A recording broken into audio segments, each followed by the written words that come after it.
Hi, this is the Galaxy Tab S9 FE Plus, and I'll show you how to unmute ringtone volume on this device.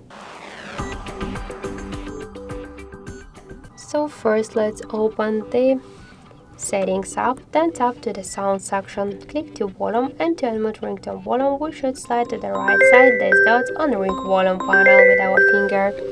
Also, we could make it with the help of the volume buttons, but first to turn off the switcher, click on the switcher and tap